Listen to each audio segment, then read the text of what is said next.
同款是伫高雄这灵雅区呢，昨是发生一件食毒塞车的案件。这是一台轿仔呢无开车灯，而且佫唔接受临检。落尾这警方是甲这车窗讲互破，内底2个人甲拖出来了后，才知影讲原来是这毒品甲抢劫的通缉犯。嘛，因为即马呢，这食毒塞车甲食酒塞车其实拢是公共危险罪，也有通好假释的，所以社会已经开始咧讨论爱来加重处罚。 警方弄破窗仔门，将人压制。较早仔半暝，机转换早，搁赛车走去的2危险犯抓起来。这2个是毒品甲抢夺的通缉犯。赛车嫌犯搁验出毒品的反应，又搁是一桩食毒驾驶案件。2人分别为毒品抢夺通缉犯，另自乘客孙贤身上起获疑为2级毒品依托米脂粉末2包，同时在车内脚踏垫起获依托米脂烟弹1颗。最近常发生食毒驾驶，全台湾有无辜的民众受害被救。 早早警察来遮尔，我是出去啊看，我伫楼顶个，我去人食到的。现行犯都不能马上关进去了，还要放他们出来跑。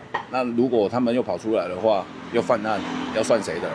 警政署去年10月杀翠兰毒品块体了后，到今年2月底查到永成的嫌犯3230人次，敢若今年1月份就移送1236件的食毒驾驶。对各地检察署正式分案调查，食酒驾驶、食毒驾驶等危险驾驶公共危险罪案件数量来看，今年1月侦查新收5000多件，确定判有罪共要3000人，甲去年同期侦查新收件3484件，确定判有罪2267个人，相比今年的案件甲 人数都明显增加，真侪被害者的家属至今即马发伤轻。毒驾的恶性较为重大，危害性也更强，造成的伤亡也会更大。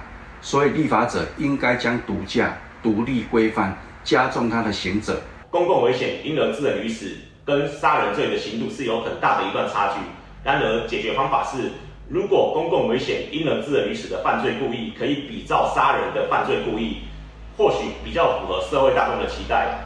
法界认为讲，即卖法定甲食毒洗车、食酒洗车以公共危险罪来讨论，确实有人提出修法的观点。不过，修法的基程、程度的考虑也需要经过相关的讨论，恐惊伫短时间内真歹符合社会期待。记者综合报道。